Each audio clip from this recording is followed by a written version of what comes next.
What drinks did they really serve at Wild West saloons? From fizzy medicinal tonics to creamy holiday punches, from desert moonshine to elegant cocktails that wouldn't look out of place in a Manhattan bar, these beverages reveal a West that was rougher, cleverer, and more surprising than you ever imagined. Let me pour you a drink from the past and show you what the real cowboys were drinking. You walk into a Texas saloon in 1878, dust coating your throat, sun beating down outside like a hammer on an anvil. The barkeep slides a tall glass across the scarred wood, and you taste something you didn't expect. Sweet, herbal, fizzy. This is sarsaparilla, and it's not what you think. See, sarsaparilla wasn't some innocent soda pop for children who couldn't handle whiskey. It was medicine that happened to taste good, a healing tonic wrapped in refreshment, and cowboys drank it with the same seriousness they brought to everything else. The drink started with the gnarled roots of the sarsaparilla vine, a woody, creeping plant that snaked through the southern and western territories, roots that Native Americans had been using for generations before white settlers ever showed up. Those roots got boiled down, strained, mixed with sugar and carbonated water, creating this dark, almost root beer-like concoction that fizzed on your tongue and left a slightly medicinal aftertaste. The barkeep kept it cold in whatever ice they could get, served it in a tall glass, sometimes with a slice of lemon perched on the rim if he was feeling generous or if you'd tipped well the night before. You drank it slowly, feeling it cool your insides, settling your stomach after weeks of salt pork and beans, maybe easing the skin irritation from constant sun exposure,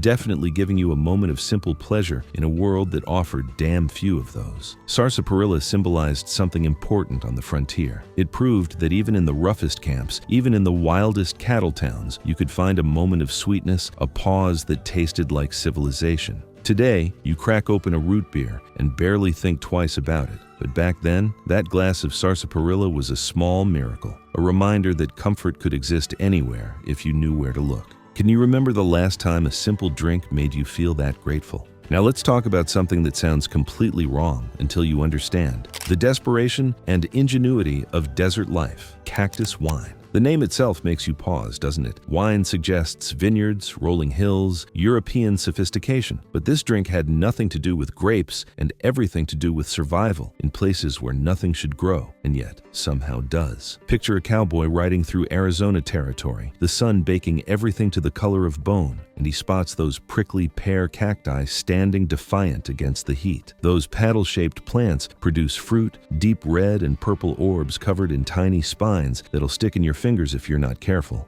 Desert people, both Native Americans and Mexican settlers, had been making alcohol from this fruit for longer than anyone could remember. And when the American cowboys moved west, they learned fast. The process was simple, but required patience. You harvested those fruits carefully, using thick gloves or tongs, then peeled away the spiny skin to reveal the sweet flesh inside. Mash it up, strain out the seeds, add whatever sweetener you could find, sugar if you had money, honey if you could trade for it, mesquite syrup if you were truly resourceful. Then you let it sit. Sometimes in clay pots inherited from Mexican traditions, sometimes in glass jars brought west on supply wagons, always in the sun because the heat helped the fermentation along. The mixture bubbled and transformed, wild yeasts from the air doing their ancient work, turning sugar into alcohol, creating something that looked like sunset in a jar and tasted like the desert itself, slightly sour, slightly sweet, strange and wonderful, and sometimes dangerously strong. Cowboys drank cactus wine because they needed something, anything, to take the edge off days that ground you down to nothing, to dull the ache of broken ribs and saddle sores, to feel a little more human after weeks of silence and dust. Whiskey cost money and was often watered down until it barely deserved the name. Beer spoiled in the heat, but cactus wine was local, cheap, made from a plant that wouldn't die no matter how hard the desert tried to kill it. They drank it from tin cups around campfires, from rusty mugs at makeshift bars, straight from the bottle when nobody was watching. It wasn't refined, but refinement wasn't the point. The point was survival with just enough pleasure mixed in to make survival worthwhile. Today, you'd call it craft or artisanal, pay $15 for a small bottle at AATE, farmer's market. Back then, it was just what you had, and what you had was often enough. Do you think you could have made do with what the land gave you? The temperature drops, snow starts falling outside the saloon windows, and everything changes. The drinks change, the atmosphere changes. Winter on the frontier was brutal, the kind of cold that made your bones ache and your fingers go numb even near a fire. And that's when you'd see something that looked completely out of place. Mugs steaming with foam, smelling like cinnamon and nutmeg, looking more like dessert than anything a cowboy cowboys should be drinking. Tom and Jerry. This drink didn't belong in the Wild West, and that's exactly why it mattered. When a man had been riding through snow, sleeping on frozen ground, watching his breath turn to ice in his mustache, he needed more than fire water. He needed comfort, warmth that went deeper than alcohol alone could provide. Tom and Jerry delivered that in a ceramic mug that you wrapped both hands around just to feel your fingers again. When was the last time a drink made you feel that cared for? Let me tell you about the smooth talker of the Frontier Bar. Bourbon. While other whiskeys burned going down and left you grimacing, bourbon had manners, a kind of rough elegance that made you understand why some men preferred sipping to gulping. Born in the rolling Kentucky hills, bourbon traveled west with settlers who refused to leave civilization entirely behind, who wanted to bring a piece of refinement to the dust and chaos. The difference wasn't just in your head. Bourbon came from a specific recipe, at least 51% corn mash, which gave it a natural sweetness that other whiskeys lacked, aged in new charred oak barrels that added layers of flavor most cowboys had never experienced. When you held a glass of good bourbon up to the lamplight, you saw a liquid amber,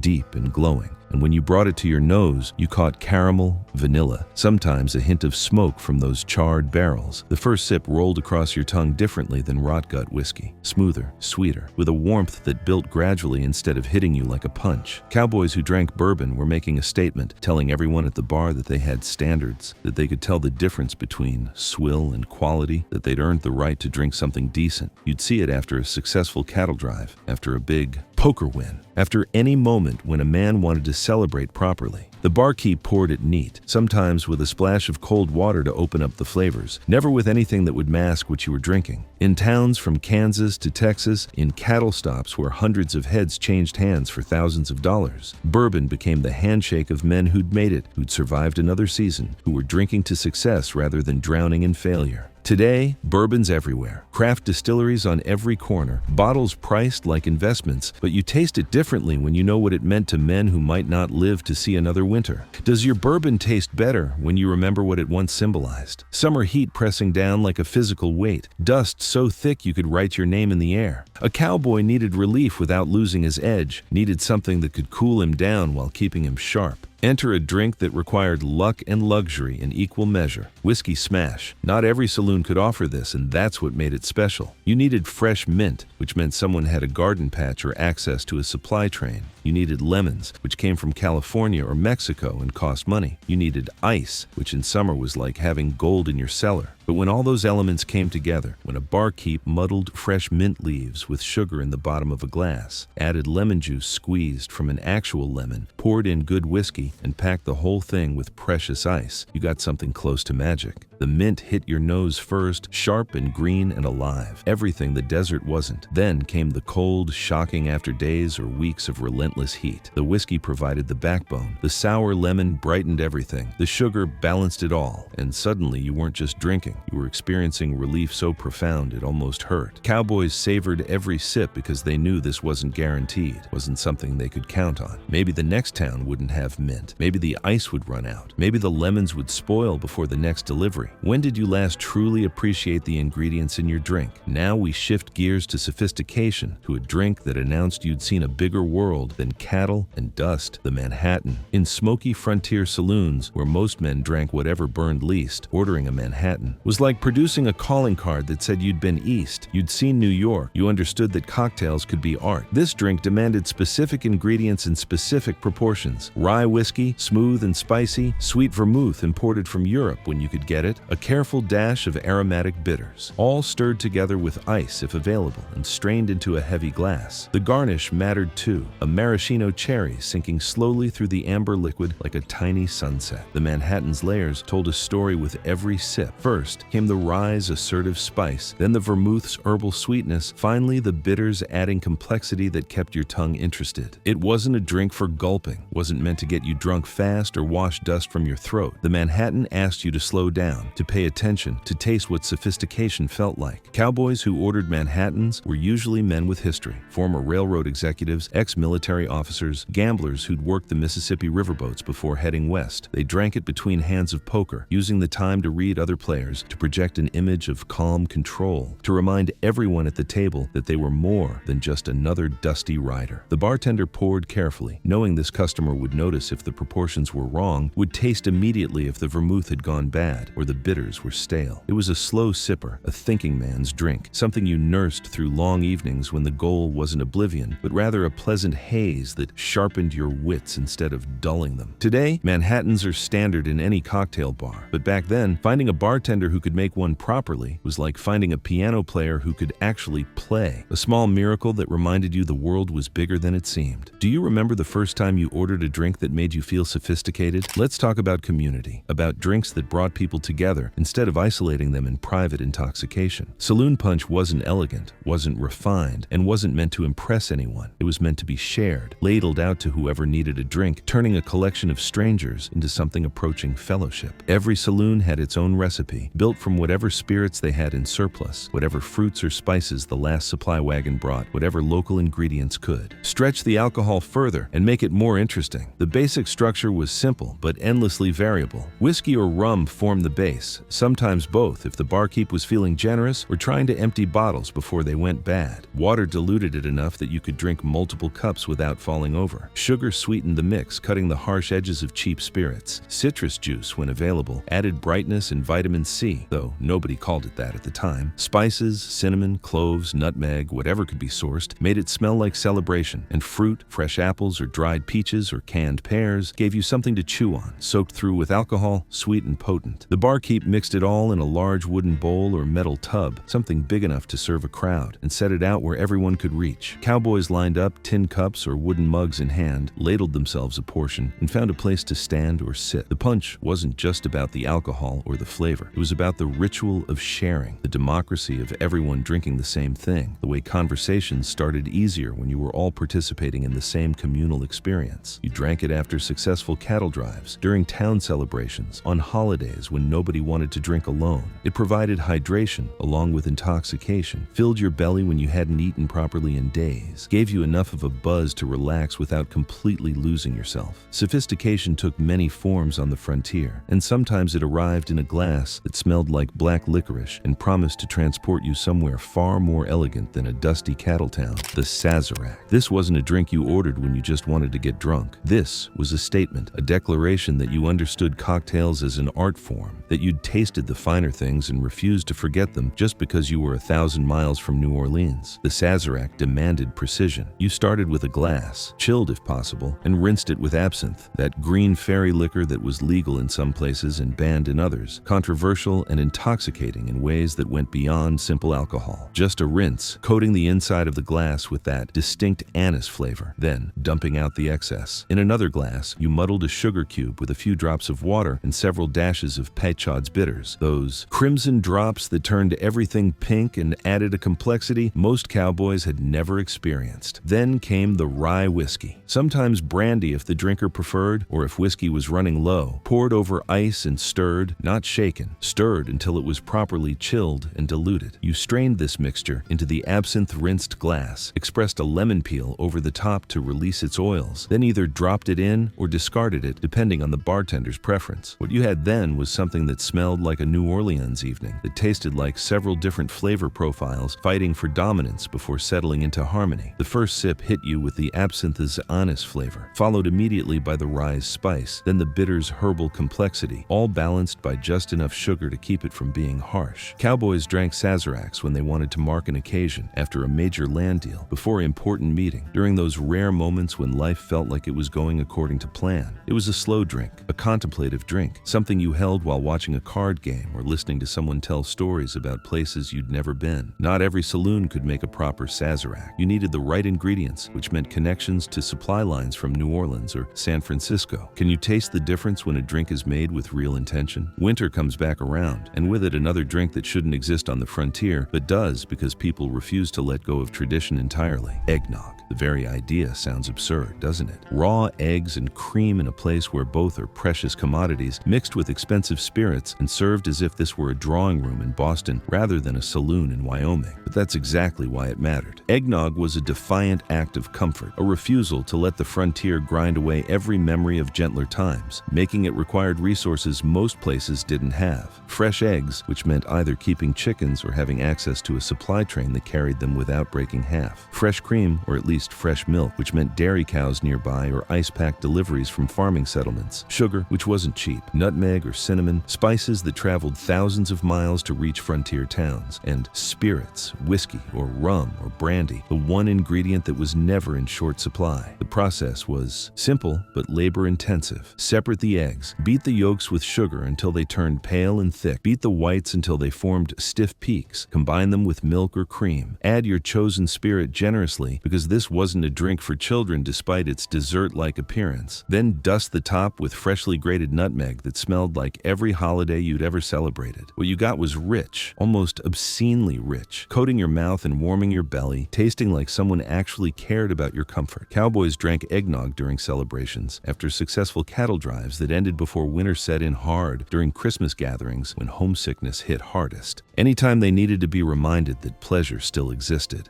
When did you last drink something that felt like a gift? Now let's go back to basics, to a drink so fundamental to frontier life that it defined an era, the old-fashioned. Before it had that name, before it became a cocktail menu staple, it was just how men drank whiskey when they wanted something slightly more civilized than a straight shot, but couldn't be bothered with complicated recipes. The beauty of the old-fashioned was its simplicity, its refusal to pretend it was anything other than whiskey, with just enough embellishment to make it interesting. You started with a sugar cube, dropped it in the bottom of a heavy glass, added a few dashes of bitters, usually Angostura if the saloon had it, then muddled it all together with a small splash of water until the sugar dissolved. This created a sweetened, slightly spicy base. Then came the whiskey, rye, or bourbon, depending on preference or availability, poured generously over the sugar mixture. If ice was available, you added a large chunk, something that would melt slowly and dilute the drink gradually. Finally, you expressed an orange peel over the top, releasing its aromatic oils, maybe dropped in a cherry if the saloon was fancy enough to have them preserved. What you had then was whiskey, but whiskey improved, rounded out, given layers of flavor that made it more interesting without masking what it fundamentally was. Cowboys drank old fashions because they respected whiskey, but wanted to make it last, wanted to sip rather than shoot, wanted something that felt like a deliberate choice rather than desperate consumption. Speaking of straightforward drinking, let's talk about rye whiskey, the spirit that gave the old-fashioned and Manhattan their backbone. Rye was different from bourbon, sharper, more assertive, with a peppery spice that announced itself immediately and didn't apologize. Made from at least 51% rye grain instead of corn, aged in those same charred oak barrels, rye whiskey was the choice of men who wanted their spirits to have personality, who appreciated a drink that fought back a little. The flavor profile was distinct enough that even cowboys who didn't know much about distilling could taste the difference. Rye hit your palate with spice first, black pepper and cinnamon, followed by the caramel and vanilla notes from the barrel aging, finishing with a dry, almost savory quality that bourbon never quite achieved. It was bolder, more challenging, less forgiving of poor quality, which meant good rye was noticeably better than cheap rye in ways that mattered. Cowboys from the Midwest and the Plains states particularly favored rye, perhaps because it came from their home territories, perhaps because its character matched their own preference for straight talk over smooth charm.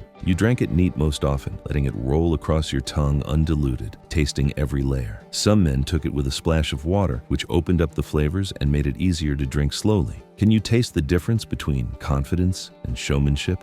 Let me tell you about a drink that sounds almost cheerful, like it should be served at a garden party instead of a frontier saloon. The Sling. Simple, refreshing, practical. The Sling was what cowboys drank when they wanted something lighter than straight whiskey, but more interesting than water. Originally an East Coast drink that migrated west with travelers who remembered civilization, the Sling adapted to frontier conditions while keeping its essential character intact. The recipe couldn't have been simpler. Take your spirit, usually whiskey though gin worked if you had it. Add water to dilute it down to something drinkable, sweeten it with sugar or simple syrup to smooth the rough edges, and if you were lucky enough to have citrus, squeeze in some lemon or lime juice to brighten everything up. Sometimes a dash of bitters found its way in, adding complexity without complicating the process. Pour it over ice if ice existed. Serve it in whatever glass was clean. What made the Sling perfect for frontier life was its flexibility and its restraint. You could adjust the ratios based on how strong you wanted it, how much you trusted your whiskey's quality, how long you planned to keep drinking. It provided hydration along with alcohol, important when you'd spend all day in the sun, losing water faster than you could replace it. The sugar gave you energy. The citrus helped prevent scurvy, though nobody understood vitamins yet. And the diluted alcohol took the edge off without putting you on your back. Cowboys drank Slings during long afternoons when work was done, but evening hadn't quite arrived during card games that might last hours. Anytime they wanted to maintain a steady, pleasant buzz without crossing into drunkenness. It was a social drink, something you could sip while talking. light enough that you could have several without losing your ability to ride or shoot or make decisions. Bartenders appreciated slings because they moved inventory without wasting good liquor on people who just wanted volume. They could use their cheaper whiskey, stretch it further, and customers still walked away satisfied. Today, you might not even recognize a sling if you saw one. Might call it a whiskey sour or a gin fizz, depending on the specifics. But back then, it was its own category. A drink that understood moderation had value even in a world that often celebrated excess. Do you remember learning that less could sometimes be more? Now we need to talk about consistency, about a distilling process that changed American whiskey forever, even though most people drinking it didn't understand what made it different. Sour mash whiskey. The name sounds almost unpleasant, doesn't it? Sour. Can you appreciate craftsmanship, even when it doesn't announce itself? Every saloon had its secrets, its special recipes that kept regulars coming back and gave the place identity. The saloon special wasn't a specific drink, it was a category, a concept, the house blend that said something about who ran the place and what they valued. Some saloons made their special sweet and smooth, designed to go down easy and keep you ordering more. Others made theirs strong and bitter, catering to men who wanted maximum impact per dollar spent. The best saloon specials balanced all these concerns, creating something unique that you couldn't get anywhere else. The bartender mixed whatever spirits he had in surplus, whatever needed to move before it went bad or before tastes shifted. He added bitters or sugar or citrus based on what was available and what his customers seemed to prefer. Sometimes local ingredients made it in: wild herbs from nearby hills, honey from a local beekeeper, fruit from someone's garden. The special usually cost less than ordering premium whiskey straight, making it accessible to working cowboys and miners who were watching their money. But it wasn't just cheap swill. A good saloon special had personality, had thought behind it, represented the bartender's skill and creativity. Cowboys ordered the special when they trusted the establishment, when they'd been there before and knew what to expect, or when they were willing to gamble on something new. It was a conversation starter, a way to judge a new town's sophistication, a drink that told you stories if you paid attention. The bartender might explain what was in it, might keep it mysterious, might change it slightly day to day based on what he had. When was the last time you drank something that couldn't be exactly replicated? Finally, let's talk about a drink with a name that tells you everything you need to know about frontier humor and frontier honesty: Coffin Varnish. Some drinks tried to be sophisticated. This one didn't even pretend. Coffin Varnish was what you drank when you needed something strong enough to either cure you or kill you, and you were willing to accept either outcome. The recipe, if you could call it that, combined the most potent spirits available. Strong whiskey formed the base, the kind that was more alcohol than flavor, that burned going down and kept burning. So there you have it. 15 drinks that tell the real story of the Wild West, a story that's stranger, more sophisticated, and more human than any movie ever showed you. These weren't just beverages, they were survival strategies, social rituals, small rebellions against the harshness of frontier life. They were proof that even in the wildest places, even in the hardest times, people found ways to create pleasure, to maintain standards, to remember they were more than just workers and fighters and survivors. Now, we want to hear from you. Which of these frontier drinks surprises you most? Would you be brave enough to try Coffin Varnish, or would you play it safe with a Tom and Jerry? Maybe you've got a story about your own great-great-grandfather who drank these very things in some dusty saloon we'll never see. Drop your thoughts in the comments below. If you enjoyed this journey back to the real Wild West, hit that like button and make sure to subscribe so you don't miss our next trip through history's forgotten flavors and forgotten worlds. Thanks for watching. Check out other cards on the screen.